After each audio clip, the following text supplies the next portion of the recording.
고린도전서 10장 14절입니다. 오늘 이 말씀은 굉장히 긴 문맥의 마무리에 해당이 됩니다. 어디서부터 이 문맥이 계속된 거냐면 8장 1절서부터 계속된 거예요. 그래서 8장 1절서부터 11장 1절까지는 전체가 한 주제 안에서 되어진 말씀이라고 할 수가 있죠. 8장서부터 11장 1절까지 주제가 뭐냐? 이게 우상제물 먹는 문제에 대한 것입니다. 거기서 사도 바울은 단순히 우상제물 먹느냐 안 먹느냐는 문제를 떠나서 그거보다 더 좀 넓은 주제를 이끌어내죠. 뭐 권리 이야기도 나오고 상 이야기도 나오고, 그러면서 그리스도인의 윤리, 예수 믿는 사람은 어떻게 살 것인가, 그 어떤 것을 결정하는데 어떤 원리로 할 것인가, 이런 것들이 여기에서 다 나옵니다. 그래서 이 8장부터 11장 1절까지가 굉장히 중요한 부분이라고 말할 수가 있죠. 이미 우리가 봤던 것처럼 8장은 이 우상 제물 문제를 지식과 사랑 문제로 이야기를 했어요. 지식 있는 자는 교만하고 사랑은 덕을 세운다.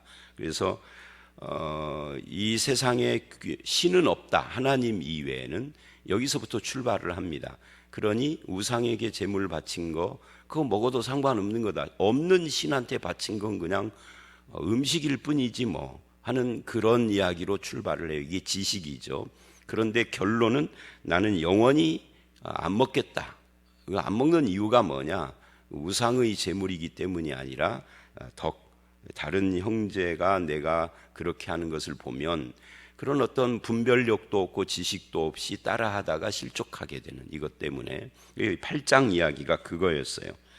그리고 이제 9장으로 가면은 갑자기 내가 자유인이다, 사도다 하는 것으로 시작을 해서 사도로서의 권리 이야기를 합니다. 이건 사도의 권리만이 아니라 그리스도인의 권리이죠. 이 권리 이야기를 쭉 하다가 어떤 이야기를 하느냐면, 근데 내가 모든 나의 권리를 다 내려놓았다. 그 사도로서 곡식 떠는 소에게 망을 씌우지 말라 하는 걸 통해서 당연한 권리에 대한 이야기를 합니다. 근데 이 당연한 권리인데 나는 그것을 내려놓는다. 왜 내려놨느냐 하면은 그것이 이제 차라리 죽을지언정 이런 말도 하고 그러죠. 이것이 복음을 위하여서다. 그래서 내 상이 뭐냐 하는 상 문제로 또 가죠. 상이 뭐냐 할 때 죽으면 천국에서 받는 상, 이런 것을 말하는 게 아니라 복음에 참여하는 상. 그러면서 내가 복음을 전하고 내 몸을 쳐서 복종하고 절제하는 이유는 복음을 실컷 남에게 전하고 나는 버림당할까 두려워라고 하는데, 이 버림당할까 이 말이 사실은 구원 탈락, 내가 실컷 남은 구원하고 나는 지옥 갈까 봐 두렵다 이야기가 아니라, 이 아도키모스라는 단어가 이게 영향력, 인정받음 이런 것들하고 관계되는 단어예요. 그러니까 사도로서의 여태까지 복음을 전하며 선한 영향력으로 살아왔는데 내가 이 권리 문제 때문에 그 모든 영향력을 상실해 버릴까 봐 염려하는 이런 이야기를 합니다. 그리고 10장으로 오면은 이게 어제 말씀이었죠. 이제 출애굽 이야기를 해요. 출애굽 이야기를 하면서 무엇을 말을 하느냐면, 우상 숭배하지 말라, 음행하지 말라, 시험하지 말라, 원망하지 말라, 이게 다 우리의 본보기로 기록됐다 하는 이야기를 해요. 그러면서 선줄로 아는 자는 넘어질까 조심해라 하고 마무리를 하죠. 사람이 감당할 시험 밖에는, 이런 이야기도 하고요.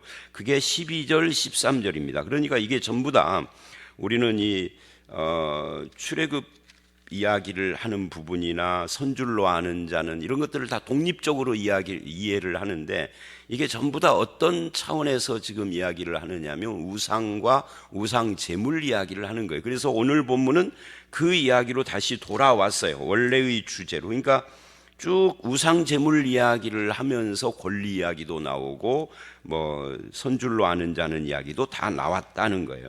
그리고 오늘 본문에 오면은 그런즉 그래요. 이 그런즉이라는 말은 앞에 이야기를 받았다는 이야기잖아요. 그러니까 8장부터 시작된 모든 말씀의 결론적인 이야기가 오늘 본문 말씀이라고 할 수 있고, 좀 멀리 보면 가깝게 보면은 어제 말씀을 이어받았다 하는 의미가 되는 거죠. 그러니까 우상숭배 앞에는 우상숭배만 나오는 것이 아니라 음행, 시험, 원망 이런 것들이 다 나오죠. 이스라엘이 출애굽한 후에 광야에서 이런 것 때문에 멸망한 이야기를 하는데, 실은 음행이나 시험이나 원망은 곁다리로 함께 말을 한 거고, 말하려고 하는 핵심 우상숭배에 있는 거예요. 그래서 우상숭배를 하다가 멸망을 했으니 그런즉 그런 거죠. 그런즉 내 사랑하는 형제들아, 그들만이 아니라 우리도 우상숭배하는 일을 피해야 한다. 이 피해야 한다라는 말은 도망하라 이런 뜻이에요. 우상숭배를 해야만 하는 그런 어떤 상황에 우리가 상황이 예견이 되면은 내가 그게 참여해서 나를 지키면 되지 하는 어리석은 생각하지 말고 도망하라, 뭐 이런 표현이라고 할 수가 있는 거죠. 그러면서 나는 지혜 있는 자들에게 말함과 같이 하노니 너희는 내가 이르는 말을 스스로 그러니까 이 말을 듣는 너희가 지혜로운 자라고 나는 생각한다, 그런 말이죠. 그러니 생각을 해봐라는 거죠. 스스로 판단해봐라. 그러면서 16절에 어떤 이야기를 하느냐면 16절로 18절. 근데 이 16절로 18절을 가기 전에 이런 것도 우리가 우상 숭배 또는 우상의 제물 이야기를 지금 주 내용으로 하지만, 이게 우상의 제물에만 해당되는 건 아니죠. 예를 들면 도박, 술, 무슨 여러 가지 우리를 중독시키는 모든 것들이나 또는 죄, 여러 가지 기타 죄들도 원리가 같은 거죠. 제가 이제 요즘은 좀 그런 이야기를 덜 하는데, 한때 요가 이야기를 많이 했죠. 요가가 운동이냐 종교냐 할 때 요가의 원래 뿌리는 종교 행위입니다. 이제 종교의 인도의 힌두교에서 종교적 수행의 일환으로 요가를 하는 거예요. 요가의 목적은 그래서 내 속에 있는 신성을 발현시켜서 육체를 그러니까 이원론이거든요. 내 육체를 학대함으로써 이 정신, 영혼 이런 것들이 훨씬 더 이렇게 뭐라고 표현해야 될까요? 빛나게 되는 거죠. 그래 발현시켜서, 그래서 신에 이르는 길, 그런 것들이 이제 원래 요가인데, 그게 서양으로 들어가서 운동으로 둔갑을 해서 동양으로 역수입된 거예요. 그러면 요가를 단순히 운동, 체육이라고 말할 수 있느냐? 이 건강을 위한 다이어트 이런 것이냐? 아닌 거죠. 그것도 깊이 들어가면은 결국은 힌두교라고 하는 인간을 하나님처럼 되어라고 유혹을 했던 그 창세기 3장의 그런 원죄하고 연결이 된 죄악이란 말이죠. 그러니까 이게 우상숭배 이야기뿐만이 아니라 그런 것들까지 다 여기에 이 원리를 적용할 수 있어요. 우리가 웰빙이니 건강이니 오래 사는 수명 연장이니 하는 그런 어떤 걸로 미화시켜서 사람들을 유혹하고, 심지어 교인들도 요가를 하고 교회 안에서도 요가 무슨 동아리가 있고, 우리 교회가 아니라 오래전 이야기입니다만 전주 시내 어떤 교회는 새벽기도 끝나고 목사가 요가를 가르치는 데도 있고. 그러니까 이런 것들에 대해서도 우리가 좀 생각을 해볼 필요가 있어요. 우상숭배만이 아니라 다른 모든 것들도 술이든 담배든 다. 그래서 이제 그런 스스로 판단하라, 너희가 지혜 있는 자들이지 않느냐라고 한 다음에 16절로 18절은 어떤 이야기를 하느냐면, 이 성찬을 먹는 것과 우상숭배, 이 우상의 제물을 먹는 것을 서로 비교를 하는 겁니다. 우리가 성찬식에서 떡과 잔에 참여하는 것은 어떤 것이냐? 여기 우리가 축복하는 바 축복의 잔, 떼는 떡, 이게 다 성찬입니다.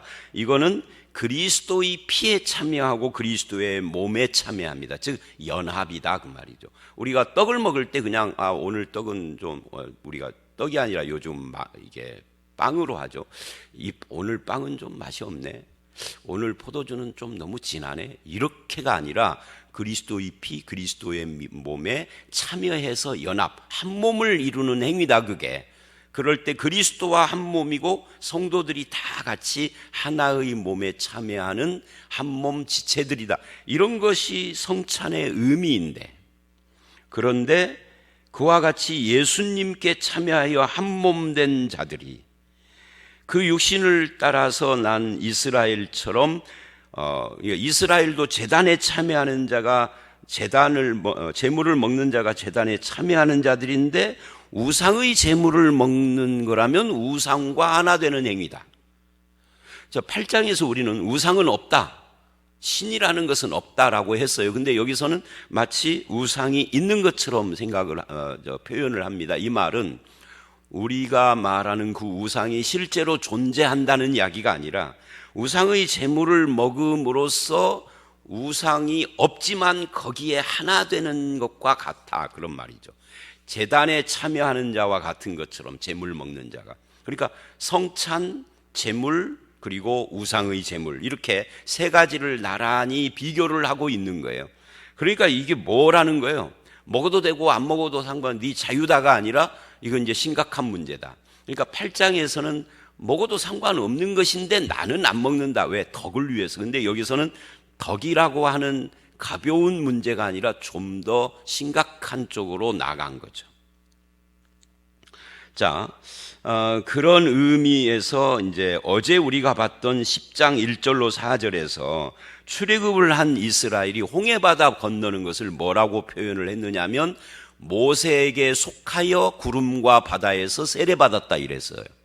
이것이 신약에 오면은 모세가 아니라 예수님께 속하여, 즉 연합하여 우리가 세례를 받는 거죠.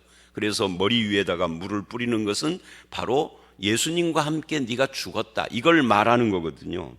그러니까 그런 것처럼 여기서도 제물을 먹는 자가 제단에 참여하는 자고 우상 제물을 먹는 자가 우상에 참여하는 자가 되는 거다, 그렇게 이야기를 하는 겁니다. 그럼 우상은 뭐냐? 우상은 말하자면 신이 아니라 귀신이다. 그러면 이방인이 제사하는 것은 귀신에게 하는 것이다.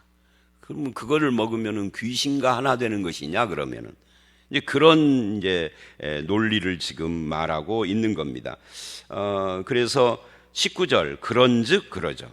그러니까 16절 18절에서 그렇게 이야기를 한 다음에 그런즉 하고 그 논리를 받는 거예요. 그런즉 우상의 제물은 그러니까 우리가 뭐 고사 지내는데, 산신제 지내는데, 또는 무슨 제사, 조상 제사 지내는 곳, 또 그런 우상 숭배뿐만 아니라 이방 종교의 집회, 뭐 이제 기독교 목사가 불교의 법회에 참여해서 설교를 했다. 근데 설교하면서 예수를 보살이라고 했다. 그거 얼마 전에 이야기거든요. 신학교 교수가 그랬어요. 그래서 그거를 그 학교에서 그 교수직을 면직을 시켰는데, 이게 대법원, 그러니까 법에 고소를 하고 해서 이제 교수직을 또 복직을 시켰. 그러니까 그런 사람이 예수가 보살이다, 부처도 아니고 부처 밑에 부하 같은 보살이다, 그러면 그런 사람이 가르치는 신학교를 나와 목사 된 사람은 다는 아니겠지만 반발도 하겠지만 일부는 그 사상에 물들어서 나온다고요. 그러니까 우리가 흔히 가끔가다 그 대선이나 또는 그 무슨 총선이나 이런 거 하면은 국회의원 후보, 대통령 후보들이 절간에 가서 기독교인인데 합장을 하고 절했다 안 했다 이거 가지고 말썽이 많잖아요. 지난번에 황교안이는 했네 안 했네 그랬고, 이낙연도 기독교인인데 했다 그러고, 뭐 이낙연이는 하는데 왜 황교안이는 안 하냐 그래서 황교안이 그 다음에 또 어디 가서 또 하고, 뭐 옛날에 뭐 김영삼, 이명박도 마찬가지. 기독교인 아닌 사람은 빼버리고. 근데 이 말씀에 의하면 가서 합장을 했다 안 했다가 아니라 거기 참여하는 것 자체가 옳으냐, 표를 얻으려고 그것부터 짜져야 되죠. 그럼 대통령 해야 하는데, 그럼 하나님이 이렇게 말을 하는 겁니다. 누가 너보고 대통령 하라 했느냐? 대통령 하는 것이 중요하냐, 그리스도인임을 지키는 것이 중요하냐, 이 이야기죠. 근데 우리는 내가 그리스도인이라는 것보다 대통령이 더 위에 있는 것처럼 착각해요. 여러분, 안 그렇습니다. 성경으로 말하면 내가 그리스도인이라는 것이 대통령으로 주고바꿀 수 없는 훨씬 더 위에 있는 거죠, 영적으로. 근데 우리는 이걸 하찮게 생각해. 교회를 다니고 장로고 뭐 이명박 장로, 김영삼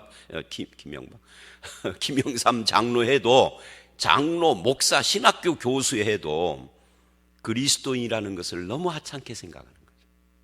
그게 국회의원, 대통령하고 안 바꾸는 엄청난 건데, 하나님 앞에서 비교가 안 되는 그런 놀라운 그런 신분을 우리가 받은 건데, 이거 그냥 대통령 되려면 합장도 해야 하는 것이죠.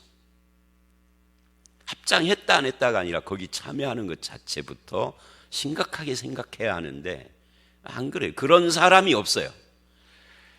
이게 이제 오늘날 현대 교회와 그리스도인들의 세속화, 타락이죠. 무슨 윤리적이고 도덕적인 문제를 해서만이 타락이 아닌 겁니다. 교회라고 하는 신분, 그리스도인이라고 하는 신분 자체를 하찮게 여기는 것이 타락의 출발점이에요. 그것에 대한 자부심이 없어, 우리에게. 이 자부심을 가져야 다른 것을 하찮게 여겨 거기에 참여하지 않고 거기에 기웃거리지 않는데. 자, 다시 돌아와서, 그래서 19절 이하에 그런즉 우상의 제물은 뭐며, 우상은 뭐냐? 이방인이 제사하는 것은 귀신에게 하는 것이다. 그건 신이 아니다. 그냥 귀신이다. 사탄 귀신이다. 하나님께 제사하는 것이 아니니 나는 너희가 귀신과 교제하는 자 되기를 원치 않다. 여기서 이 귀신이라고 하는 것은 신이 아닙니다, 여러분. 이것도 착각하면 안 돼요. 신은 삼위일체 하나님밖에 없습니다. 귀신은 타락한 천사요, 피조물이요, 신이 아닙니다. 신이라고 사람들이 만든 거죠. 그래서 우상은, 이제 우리가 8장부터 10장까지의 이 논리를 보면 우상은 없다, 사람이 만든 것일 뿐이다. 그런데 우상 숭배의 배후에는 신은 아닌데 사탄이 있고 귀신이 있다. 그래서 단순한 의식이나 또는 부모, 조상 공경 차원에서 행하는 무슨 뭐 산신제든 무슨 이런 것, 무슨 뭐 그런 거라 할지라도, 또는 가정의 조상 제사라 할지라도, 또는 마을을 단합하기 위하여서 우리가 이런 것들을 해야 한다. 너는 아무리 교회를 다녀도 우리 마을의 일원이기 때문에 해야 된다라든지, 이런 어떤 걸로, 또는 무슨 스포츠를 이제 올 시즌 시작하기 전에 뭐 예수를 믿든 안 믿든 상관없이 모든 관계자, 구단주나 구단에 무슨 관계된 직원들이나 선수들이나 이런 사람들이 다 모여서 일단 고사부터 지낸다든지 할 때 나는 그리스도인이야. 어떻게 할 것인가? 내가 등산 좋아하는데 연초에는 산 정상에 올라가서, 태백산 정상에 올라가서 막걸리 따르며 산신제를 지내. 거기 참여해야 할 것이냐? 이 고민을 해야 하는데 안 해요. 안 해. 고민을 안 해요. 그런 것들이 문제인 거예요.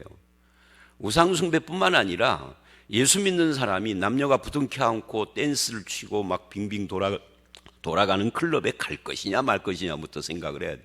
이게 죄다 아니다 차원을 떠나서 그리스도인으로서 영광됨에 대해서 이게 적당한 것이냐부터 물어야 하는 거죠. 죄 문제 이야기하기 전에.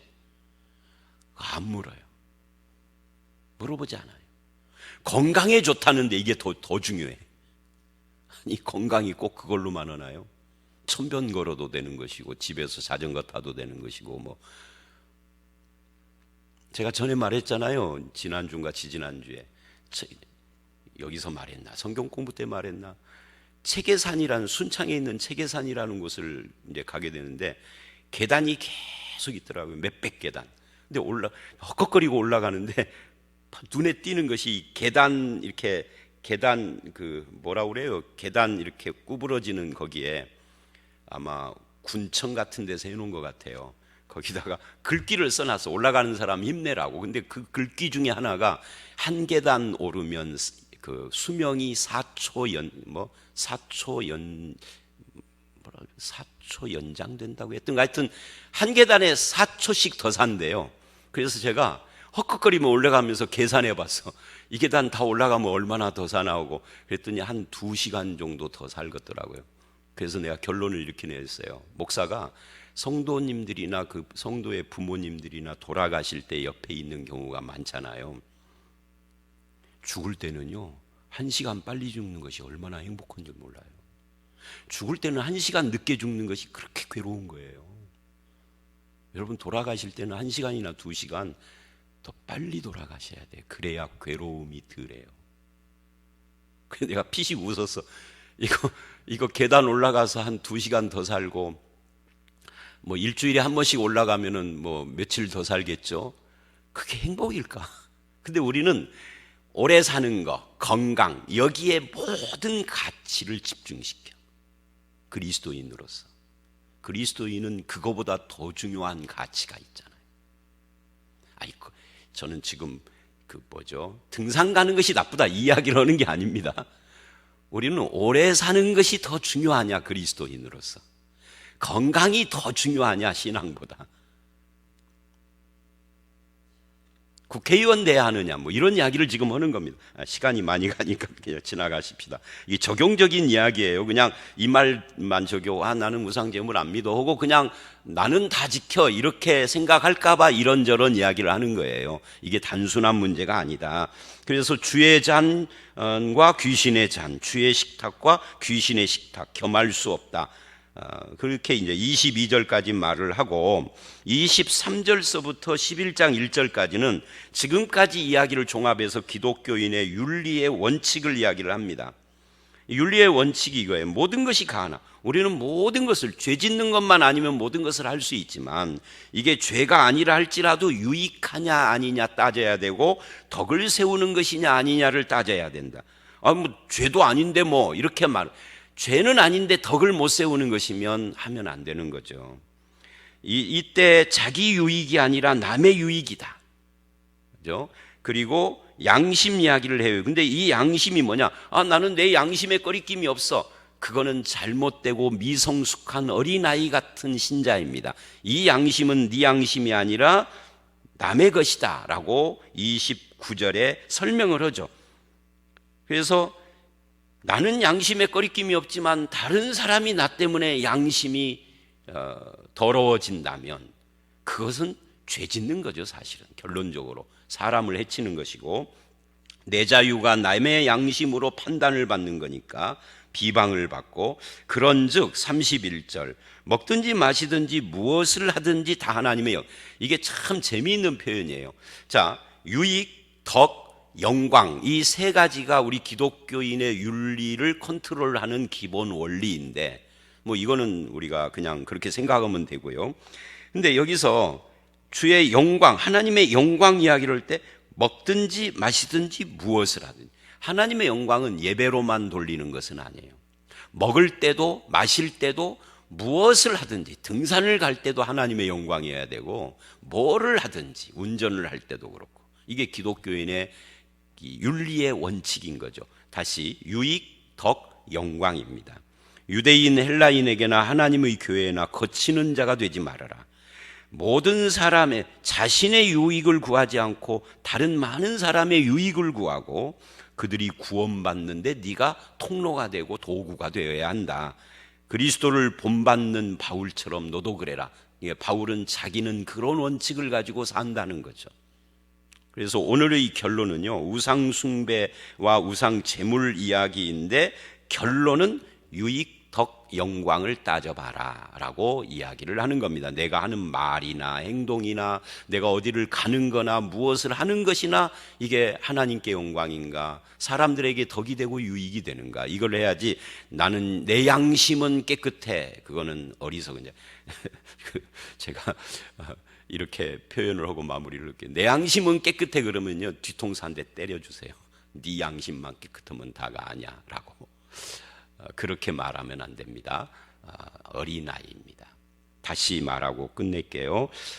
모든 것을 할 수 있는 자유가 있으나 유익, 덕 하나님께 영광, 이것을 기준 삼고 살아가시고 늘 결정하시는 그런 저와 여러분들이 되시기를 주의 이름으로 축원합니다. 함께 기도하겠습니다. 하나님, 우상 제물 이야기로 시작을 해서 기독교인의 윤리들을 많이 이야기를 했는데 그 모든 것을 종합하면서 우리가 그리스도의 잔, 그리스도의 몸에 참여하는 그분의 지체라는 그런 말씀을 통해서 이제는 하나님의 영광 그리고 사람들의 유익과 덕을 위해서 내 양심이 아니라 다른 사람의 양심을 위해서 어떤 것을 결정하고 또한 따라야 한다라는 것을 살펴봤습니다. 우리들이 세상을 살아갈 때 이런 원칙을 가지고 살아갈 수 있도록 우리를 인도하여 주시옵고 오늘 이 하루도 하나님의 영광을 바라보며 그 영광을 드러내는 삶을 사는 우리가 되게 해 주시옵소서. 예수님 이름으로 기도드려 싸움나이다. 아멘.